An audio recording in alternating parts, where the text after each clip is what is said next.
And we're back with another episode of the Hole in the Soul podcast. I'm your host, Kevin Oldham.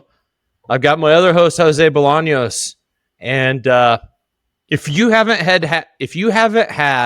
head trash that you feel like you need to dump out, then just go ahead and ignore this episode.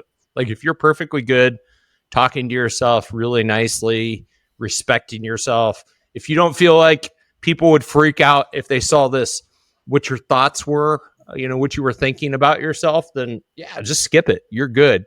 Now, if you're the 99.9% of humans who talk bad to themselves, hey, welcome to our show where we're going to talk about head trash. Yeah.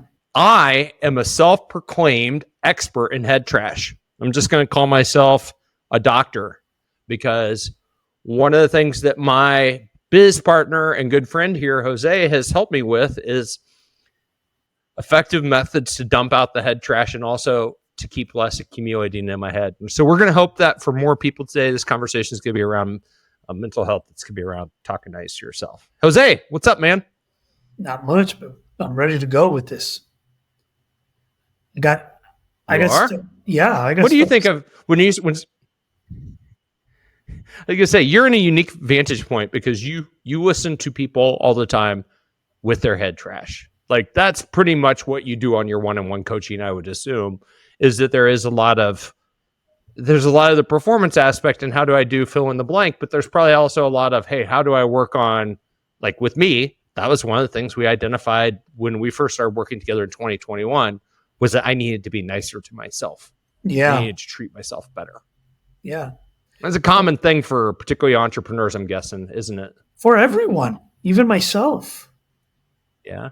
But yeah, here's the way I propose this is, how do we turn our mind into our ally versus our enemy? And that's, to me, is what we're looking for, is to turn our mind into our ally. And I get very technical around these things, as you know. I got a lot of technical. Oh yes. The mechanics of this. So we're basically looking at our thoughts, right? Our negative thoughts. Yeah. Our negative thoughts. We are prone to having more negative thoughts and negative self-talk. So what's the number one thing we need? What's the number one practice every time we talk? For everything we talk about, what's the number one thing we need to build? I don't know, Jose. What's the number one thing we need to build? Around our window of tolerance. I don't know which answer you're looking for. Our awareness. Our awareness. Awareness. Hey, Jose, our awareness. That's the answer. Is awareness. What do you think? Am I right? We need to be aware. So, my awareness. Yeah, I love. Got to be aware. Got to be aware. Chris Willicks. What's his name? Chris. He has a podcast on Modern Wisdom podcast. He put a post. Ooh, I don't know who that He's is. a very handsome guy that was on like Love Island. He was like on a reality show called Love Island. I don't know about that. So he has an amazing podcast and he has amazing guests. He's up there. What I don't remember is his last name was Chris Willicks or something. I don't know. I think he's British. But anyways, he put a post of somebody talking crap about him. Like, he put a post that said, "Who the F does this guy think he is? He was only on Love Island. How does that give him any credibility to what he's doing now? He just blah, blah, blah." And it's just crapping on him. Right? And that's the comment, the negative, hateful comment. Right. And then he grabbed it, he screenshot it, and he made a post. He's like, "This is exactly how my mind works. This is my head trash. This is like an exact example of how I used to talk to myself." Like, yeah, he turned it around on me. How some stranger on the internet was talking about but he's like, him, this guy just perfectly exemplified my head trash. The potential of how I can talk to myself. So, again, I like to give examples and in those examples shed light on how do we turn our mind into our ally. And I think one practice, let me see how I can build on this. For me, the basic tool, instrument that we're going to use to turn our mind into our ally, the basic instrument that we need to learn to manage is our attention, is how we direct our attention. Mhm. Why? Because our attention is directed toward thoughts. Thoughts capture our attention. And we start indulging in those thoughts. Right.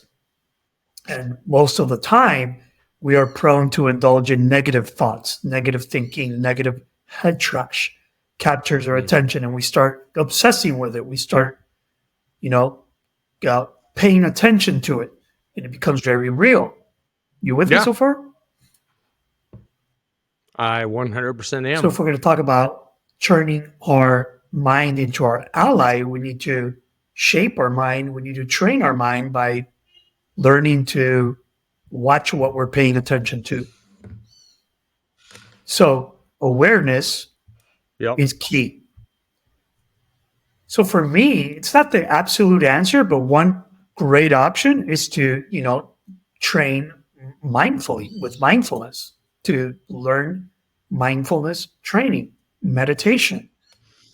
Why? Because when we meditate, this develops our ability to audit our thoughts. So let's take it step by step here. First, we need to learn to audit our thoughts. And what does that mean? It just means picking out what's the head trash. This is like being on the conveyor belt of, this is crap, throw it out. This is good, let it go. This is crap, let it. This doesn't serve this.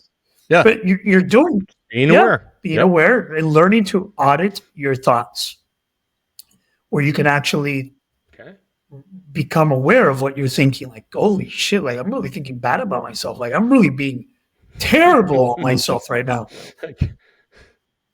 It's really not a nice thing to say about yourself, Kevin. Yeah. Right. Like, yeah, I feel you. Really doubting yourself. Like, who does this guy think he is? You are really being a jerk to yourself. Yeah. Yeah. So being able to audit our thoughts, that comes through mindfulness and paying attention to our thoughts and recognizing our thoughts. Makes sense. Part 2 would be picking and choosing our thoughts. Like picking and choosing what I think about. Like, does this thought serve me or does it not serve me? So one, we want to audit, and then we want to pick and choose. But to be able to pick and choose thoughts, you got to be able to let go of certain thoughts that capture your attention. Again, it comes back to mindfulness training. Being able to let go of a thought, recognize it, and then choose to not indulge with it. And say, no, this doesn't serve me. I'm going to stop thinking about it. Let me give you another. That sounds really hard. Well, yeah.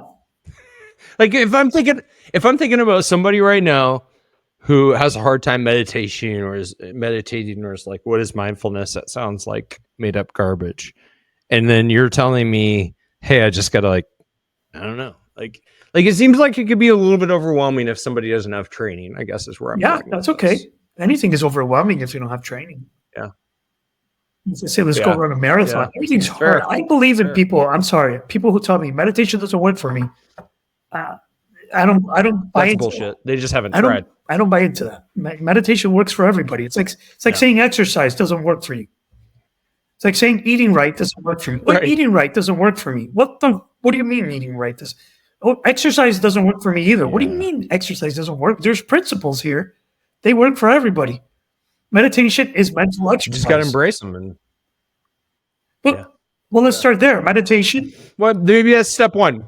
Is recognizing that meditation is mental exercise, just like I think everybody can understand that getting physically better involves physical exercise. So think of it as a mental exercise. And then are you going to commit to doing it and getting better at it? Because at the beginning, I'll tell you, it's frustrating as hell. As a matter of fact, it's still frustrating. Yeah. Beyond belief to me. Yeah. But I still try. So, and train and get better. If we say meditation. Makes sense. First, let's demystify that. Meditation is, if I say we're going to meditate, it's like if I'm saying we are going to play a sport. It's the equivalent. Yeah. We're going to meditate. It's like if I said, we're going to play a sport. What are you going to ask me? What are we going to play? Like, I need to know what the rules are, what the norms are, how to do it. Like, What do I need? Meditating is the same. There's an infinite amount of meditations. You can make up meditations. If you understand the principles of meditation, you can make them up, just like I can make up a sport and play my own sport. Right. So if you understand the principles, you can understand the different types of meditations. And so a mindfulness meditation or an attention management meditation to me is the most basic form of meditation. Just managing your attention. Right. So let's say we learn to audit our thoughts, then we train more and we can pick and choose our thoughts, where I can direct my attention to something different. And again, there are no shortcuts. You want to turn your mind into your ally, you better train it up. But you know what? It doesn't all have to be with meditation, with mindfulness. I'll give you another example, but it does have to be through practice. I'll give you a few examples of where I see this being implemented. One would be breath holding. When you're doing free diving or when you're doing a breath hold.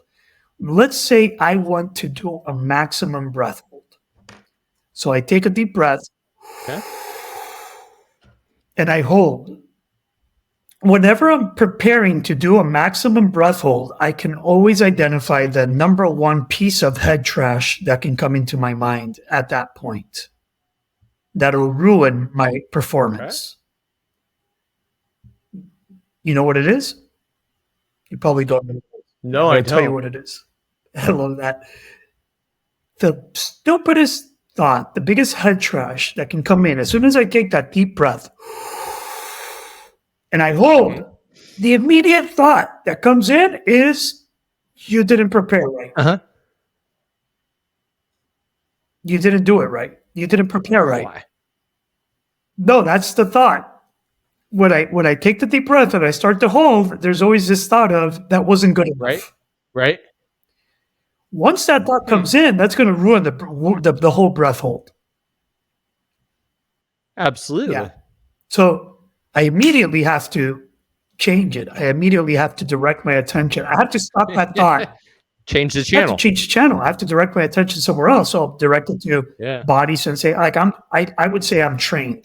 So I can direct my attention to my body sensation or to a different thought. Like I know the worst way to get rid of head trash is to try to get rid of head trash. Like the worst way to stop thinking about something is to think about stopping thinking about it. So we do this practice where, like, hey, Kevin, close your eyes and don't think about a pink elephant. Are you micromanaging me again? Yeah, I am. Are you micromanaging me again? You Did you just tell me to close my eyes? Okay, what am I doing? I'm thinking about pink elephant. Don't think about a pink elephant.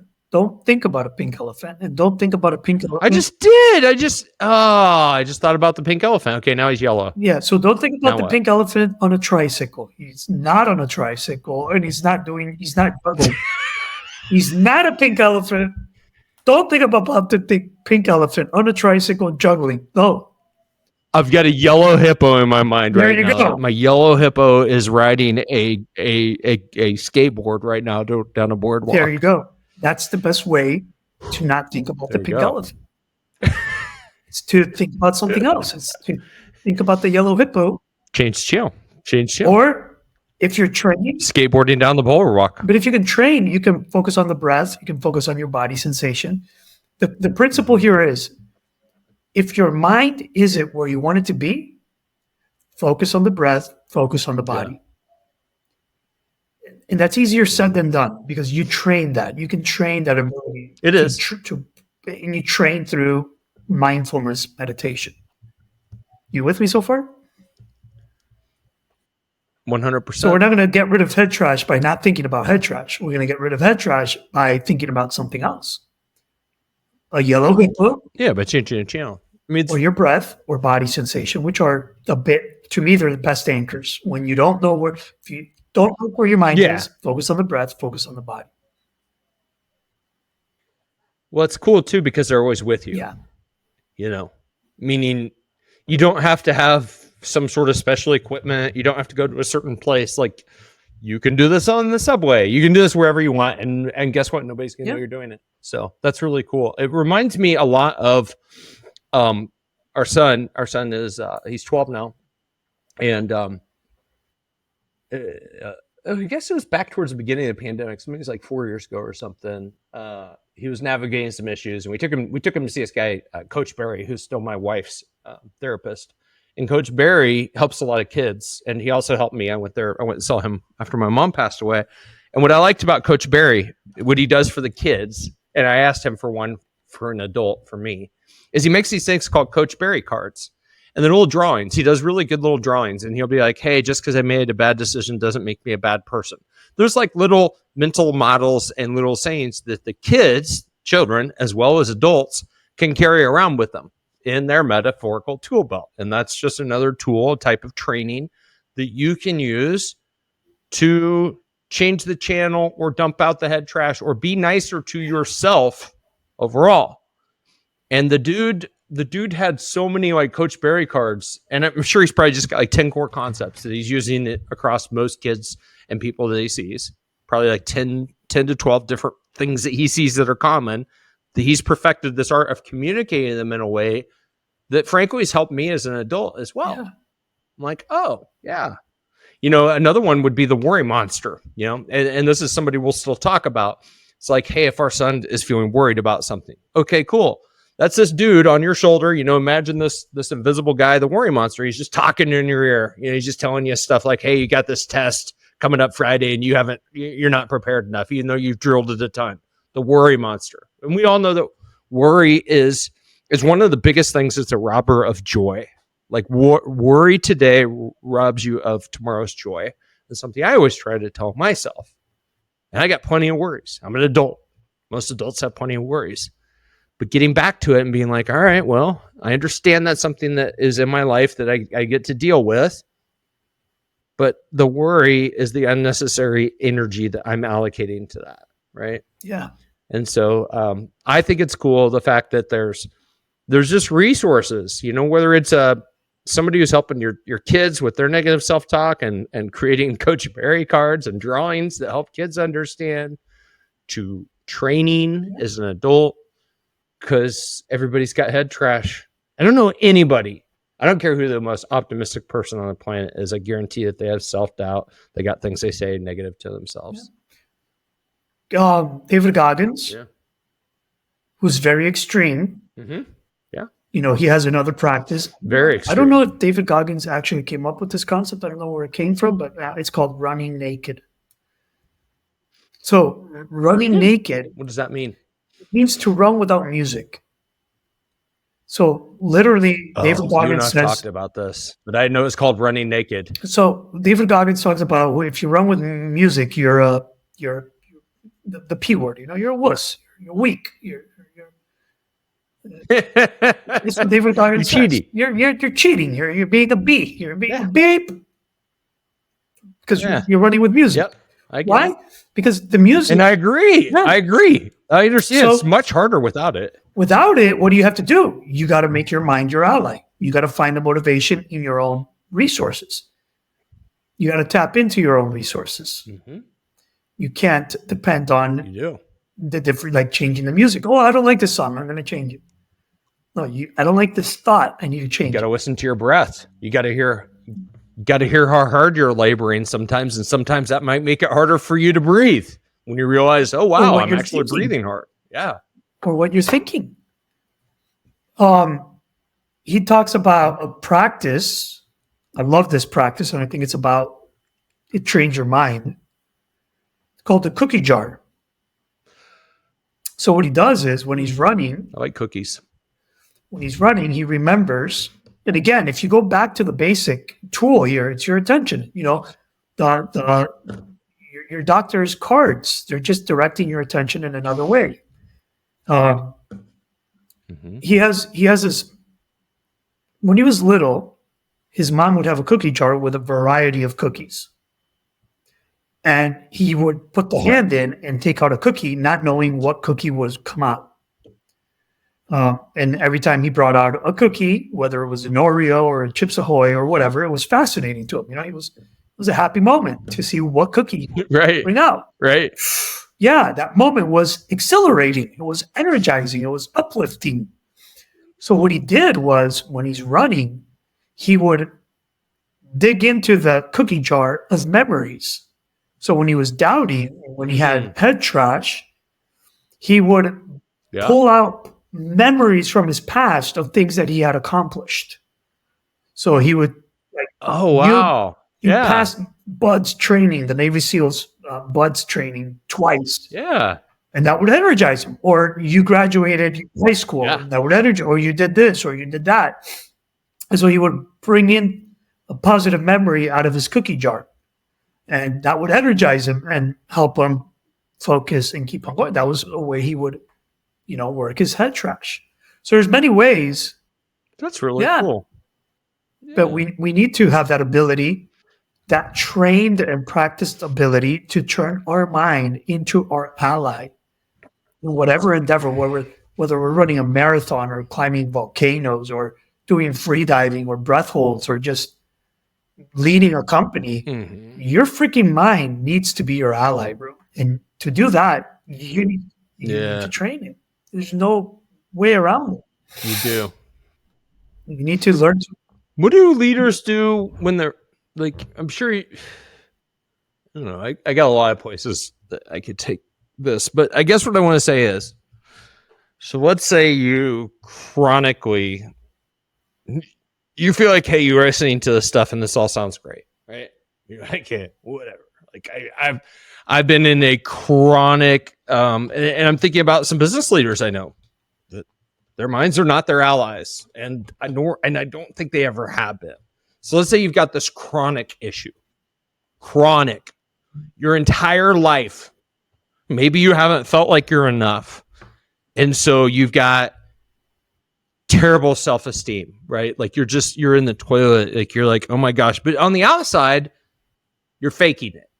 You're doing the best you can, and you're running the business, and maybe people look at you and they're like, wow, this person, this man or this woman has made it. They're doing great, but inside they're not nice to themselves. Inside they're just like destroying themselves, and they always have been, because that's the way they are. Are there any ways to kind of like, I guess, shock the system or something that somebody could do that has had this chronic issue, and they know that they're not nice to themselves? They're probably like me when you and I met. It's like, man, I'm just not that good to myself. Like I don't love myself, Well, Like, is there anything that somebody can do that can like give them a sense that there's hope out of the gate? what comes to mind? Like a small win? One is accepting it, like admitting you have a problem. Like, and I can't Talking to somebody and be like, yeah, I got a problem. can't see anything like better than looking for help. Like talking to a Therapist, therapist, talking to a coach, friend, anybody, a mindset coach, pastor, somebody. to a professional. I mean, if you have a chronic, I mean, the way you put it, Kevin, you're like, somebody has a chronic.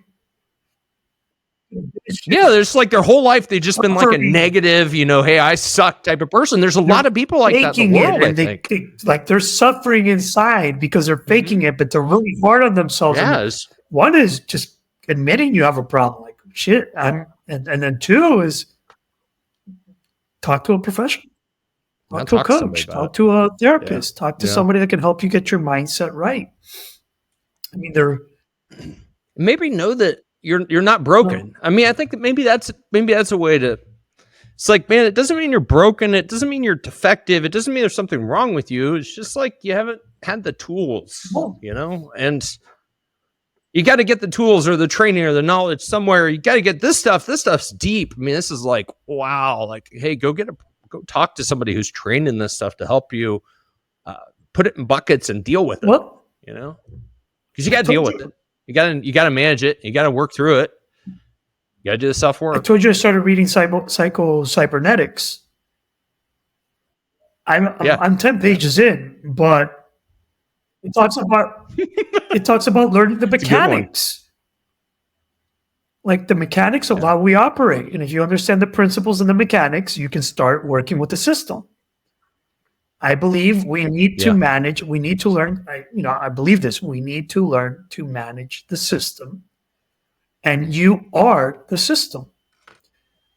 So The system. Yep. We are we the are the system. system. We need to learn how to manage it. And if you don't know how that works, you need to talk to professionals that can guide you and learn and teaching you how to manage these tools effectively.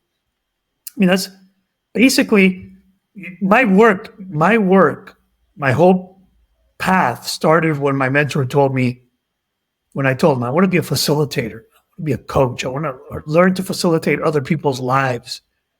He said, "Oh yeah? Right. You want to learn to facilitate other people's lives? First, learn to facilitate your own." And that's what got me on this path of learning all these principles, all these tools, all these contraptions and gadgets that we work with. And I still don't got it. No. Yeah. We're still learning a lot around the human condition. We're still learning a lot around physiological things. I mean, physiological things, if you want like probably more information than you ever could care about, Andrew Huberman's podcast is phenomenal for that. I mean, he's just taken a lot of medical stuff and a lot of things around how our body operates and put them into, I wouldn't say layperson's terms, but more people's terms than not that could understand them. Yeah. He's still a pretty technical dude. I mean, this is big stuff. Because I think that head trash is negative self-talk, low self-esteem.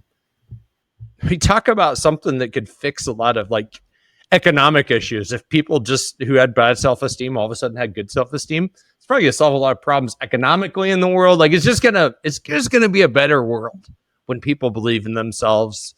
Because as somebody who has gone through that transformation where I can't say I love myself now, couldn't say that 3 years ago. It's a better way to go through life. It's a little bit easier. It's a little less. It doesn't mean that your life is all sunshine and rainbows, but in the aggregate, overall, makes things better. So get help. Do research. Figure out how to how your physiology, figure out how your mental aspect plays into all these things.